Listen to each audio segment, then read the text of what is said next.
Hello and welcome to the second episode in this Rook School series featuring the Lucena position Rook endgame, which is a key to Rook endgames. And why is it important to study Rook endgames? Well, they are probably the most common endgame in chess, and you'll encounter them very often. So it definitely pays off to study those rook endgames. So I'll try and do more in this series, just covering all different rook endgames. I'll start, with just one rook and a pawn here, and maybe work our way up to more difficult stuff. But let's see here. In this position, it's white to move. And white is winning here, but how do you go about forcing the win? And the key is to use this Lucena position and to learn this, because it can definitely help, especially if you're ahead and you're trying to push this extra pawn to promotion, or you'll know what to avoid if you're defending and trying to stop this pawn from promoting. All right, so let's take a look here. What do you think white should do in this position with white to move? All right, so we see here the evaluation bar shows that white is definitely winning, and the computer is a little bit confused here as well. So I did a video on cheating in chess, and if somebody is using a computer, if you can make it to the end game, sometimes the computer will maybe not give the best move in a complicated end game, or an end game that might take quite a few moves to win. All right, so the first move here is rook to f2. Now, the computer already is recommending rook to e7, and I'll show you why that's not as good of a move. All right, so let's look at this rook to f7 move. Or excuse me, rook to f2 move.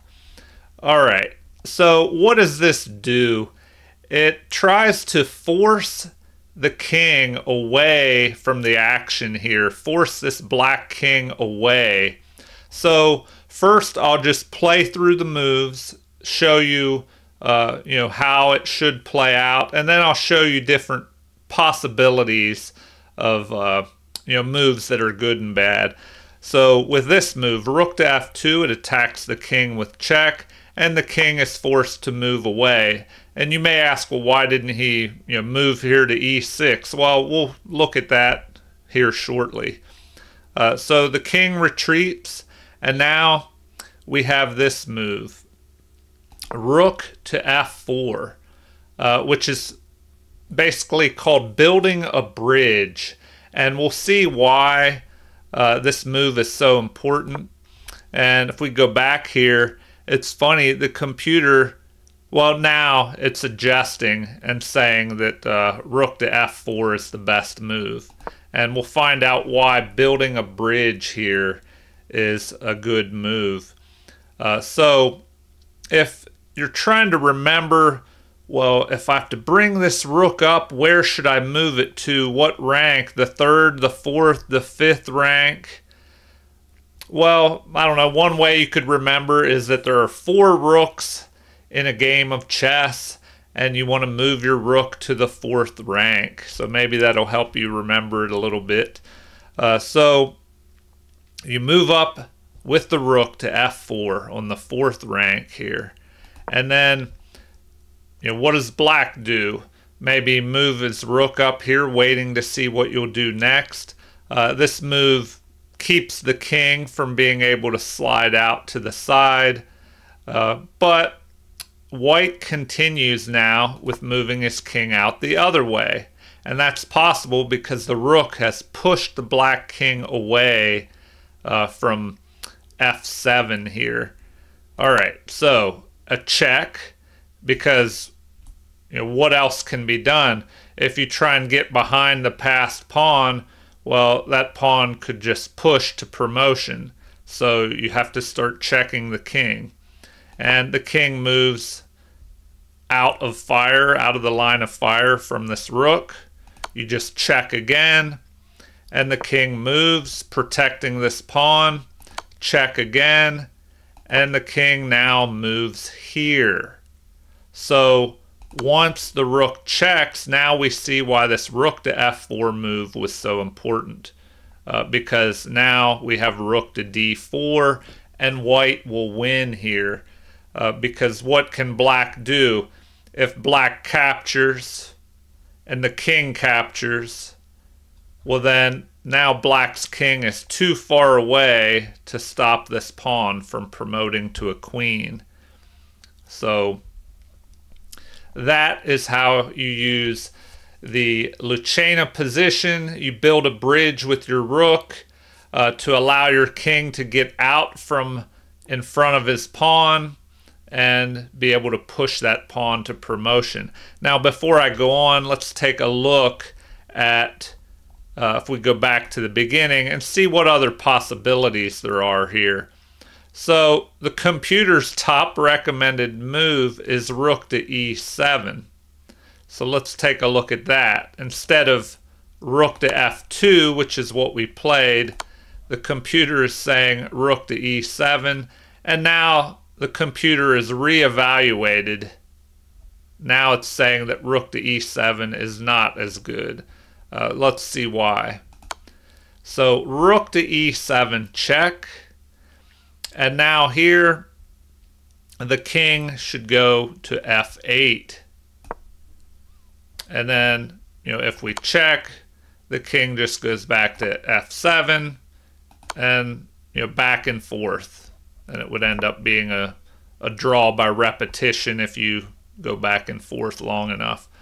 All right, so, after this rook to e7 move, what the king doesn't want to do is,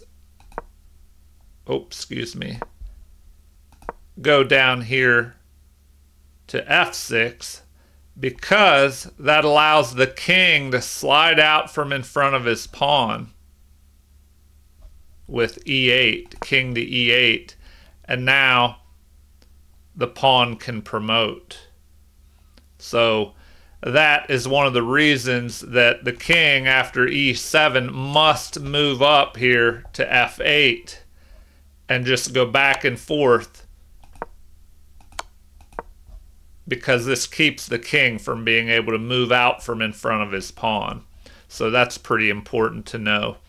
All right, so back to the beginning here. If we have, let's see, rook to f2, which is the move that we wanted in the game, somebody might ask, well, why doesn't the king go down here to e6? Well, let's find out. All right, king to e6 here. Well, now this once again allows king to e8. The king can move out from in front of his pawn, and now the rook can no longer check because his own king is in the way, and this pawn will just move up and promote here. The rook could move in behind the pawn, and once the pawn promotes, the rook would probably sacrifice itself to capture that queen, but then white would win with rook and king versus a lone king. All right, so back to the beginning and take a look at this again. So after rook to f2, moving the king away to g7, now we have, let's see, the rook to f4 move. And you might ask, well, are any other moves good? Well, we could take a quick look at that. If you have king to e8, well, then that would just lead to a rook checking. If we go back and king to e7 instead, well, the same thing. Rook to e1 check. The king would be chased around with checks. And then another option is rook to g2 checking, but this would let the king move back towards the action here and prevent the king from being able to step over to e8 or e7 to get out from in front of his pawn. So that is why you must play this rook to f4 move, building the bridge. And then we have, in the game, we had rook to c2, but what if something else was played, like king to g6? If the king moves down here, well, once again, the king just moves out, and rook to e1 check, king to d6. If the king moves to g5, well, then we could have rook to d4, just guarding the king and getting ready to promote this pawn.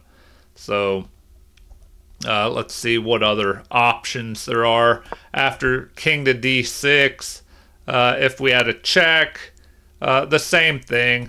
The king moves, check again, king to d5, check, and the rook guards the king. So hopefully you get the idea there. And so let's take another look at another Lucena position. Let's see. All right. So here it's closer to the edge of the board. If we have rook to d2, once again trying to move that king away. And before we begin here, let me go back, and once again, beginners might try something like this, but the king must move up here and keep the white king from being able to slip over here to c8. So check, king moves, and maybe something like this is tried. But now the rook just covers the king being able to move out this way, and the king covers this escape square, kind of keeps the king trapped in front of his own pawn. If we have a check, well, then the king just moves up here, ensuring that the king can't move, with the king and the rook covering any escape by the white king.